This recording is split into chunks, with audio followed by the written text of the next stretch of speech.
right, it's my turn. I promise some of the majority of this will be positive. I can tell you right now, 30% of it ain't. Because sometimes you just got to tell the truth. I'm so thankful that we had someone to get up early on to say, restore trust in the school board. I don't want y'all to ever restore trust in those 5 people again in your lives, because they've mismanaged money for the better part of the decade, and I need y'all to do what y'all did to me to them and put their asses out of office, and I mean it.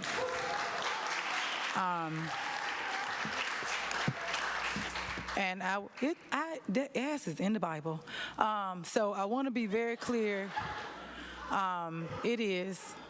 I do want to recognize one thing, and I really want y'all to think and just hear me out, because I heard you out. So that moment of silence that DeWarren did, there was a 3-year-old shot at Walgreens. On April 30th, Kevin Guy was 17, and he was shot in Durham. On March 5th, a 5-year-old was shot in Oxford Manor. A 3-year-old was shot in Oxford Manor. On April 23rd, a teen was shot in the face. On May 13th, a 14-year-old was shot at 11:26. On April 12th, at least 5 people were shot, resulting in at least 1 teenager's death.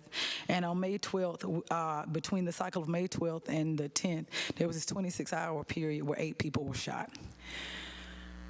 There are no red T-shirts for those dead kids. There are no purple T-shirts and whistles for those kids. So when you see me up here, I don't talk about race, I talk about racism. It's a difference. When you hear me up here fighting for dead black kids, I ain't fighting you. I'm fighting for them because they dead and they can't fight for themselves. And as an elected official, I probably could have done a better job of that, but I have had to deal with a school board that for 4 years straight, no matter what email I sent them about a child dealing with racial slurs and epithets, about a child being abused, I got 0 responses, save those from board member Alexandria Valadares, who you all put out, and board member Javanya Lewis. Those things mean a lot to black parents, a lot. And you all do enough public records requests on my emails, you can see I never got anything from Natalie Beyer, never got anything from Bettina Umstead, and actually I don't even want to continue to say their names because they have not worked on this budget. I'm thanking my colleagues, Netta, hold on. I have worked tirelessly and not slept to make sure that we could rob Peter and pay Paul and rob Pamisha so that we could get this money together, because I recognize how important the work you all do is. But I also know that there are people in this community who are voiceless. And I need y'all to take this same energy and stick up for them. I do not know who is going to do that on this board when I leave. I didn't have a problem voting for this budget because my mom, who is watching, and told me to be nice. She wanted to be here, but my sister had a heart attack today and they're at Duke Hospital. But I'm here with y'all. So she told me to be nice. My mom's a teacher and all 3 of my sisters are teachers. My sisters used to be members of DAE. They're not members of DAE not because they don't care. They're over in Orange County now because that was the only place that they could get master's pay. And so that is a reason why I stuck to that promise and why I don't have a problem voting for this budget. Along with many other reasons, I support this budget. But those were things that were important to me because I do know that if we improve that status for teachers, we improve outcomes for kids.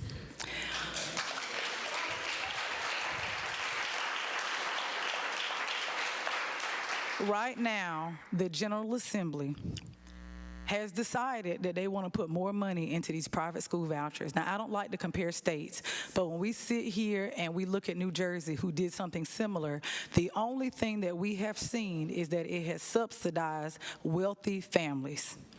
Here in North Carolina, they have looked at it, and about $200 million of that money is going to go to high wealth families. We are doing the same thing here. That is reason number 2 that I'm going to vote for this budget, because I recognize that the folks in Raleigh do not care. I just want to impress upon you all had time to send letters to the black women who have helped you for 4 years. I am asking you to send letters to the white men who have hurt you for 10. I don't think that is an unfair request. I also want to throw out there's a lot that you don't know about some of us. Before I was a county commissioner, I was out there with my sisters every year ready to get arrested for Red for Ed. Y'all wouldn't know this about Commissioner Howerton unless you Googled it. But before she was a county commissioner, you can actually Google and find photos with her standing there at Duke with housekeepers fighting for the fight for 15 before she was ever in office. So there are people here who have been steadfast, but we also recognize that this is disproportionately hurting our residents. 4.5 cents here, 3.8 cents at the city.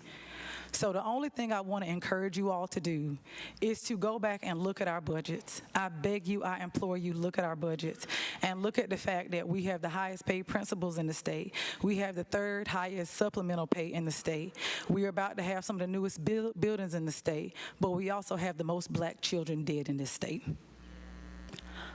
I am not okay with that statistic, and I don't think you all are either. So I'm asking you all to, for once, I'm not saying look past yourselves, but you saw how much work we do in this room. We don't ignore y'all, and I know I have to go, but I do want to throw out, because Commissioner Carter made a good point. We focused a lot on what this budget was about, but I also want you to know that in this budget, some of y'all saw the other day, it was the first time I broke down crying in this meeting. It had a lot to do with the fact that while I was trying to fight for y'all money, and y'all were in here, there were folks in the community that have camps and have after-school programs for black boys, and I was sitting here thinking, how am I going to get money for them when I'm trying to get money for y'all? And I remember I stayed after this meeting, talked to the manager, talked to Commissioner Carter, got to good gracious, Commissioner Jacobs, and we got to work on some things.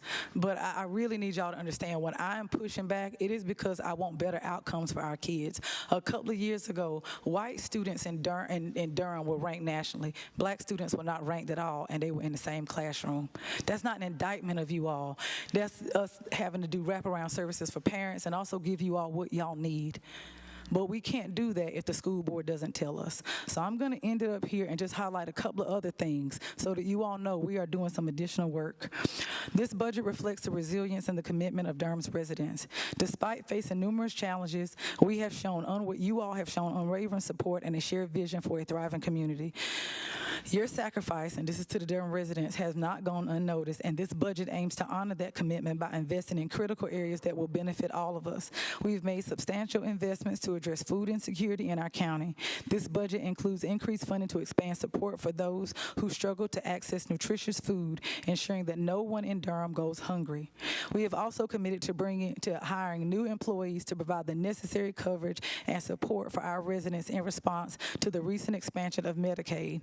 We hired 35 people who have now made sure that we have 17,000, 11,000 more individuals who have access to health care. This will significantly improve healthcare outcomes, access, and for thousands of individuals in Durham, North Carolina. Early education remains a top priority, and we have allocated increased funding for Durham pre-K. By investing in our youngest learners, we are laying the foundation for long-term educational success and creating opportunities for all children in Durham to thrive. Additionally, we're expanding master's pay for teachers to improve student outcomes and retain our best educators, ensuring that our students receive the highest quality education.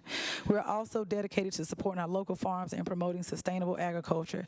This budget includes programmatic expansions that will provide resources and support to our farmers, helping them to grow and prosper while ensuring that fresh, local produce is available to all residents. In addition to those critical investments, we're also advancing the Haiti Reborn Justice Movement, honoring the rich history and culture of our folks by making sure that our boys have access to opportunities. We're expanding Project Build to support boys aged 10 to 13, providing them with the mentorship and the resources to help them succeed. Furthermore, we're committing to our revolving housing trust fund to ensure that affordable housing and stable housing is a reality for all Durham residents. This historic budget represents a collective achievement and a shared vision for a better Durham. Together, we are building a community where everyone has access to the resources and opportunities that they need. Thank you for your continued support, and I hope that we can all move forward past this and we can have better outcomes for all our kids, whether they're in the classroom, at home, or on the street. Thank you.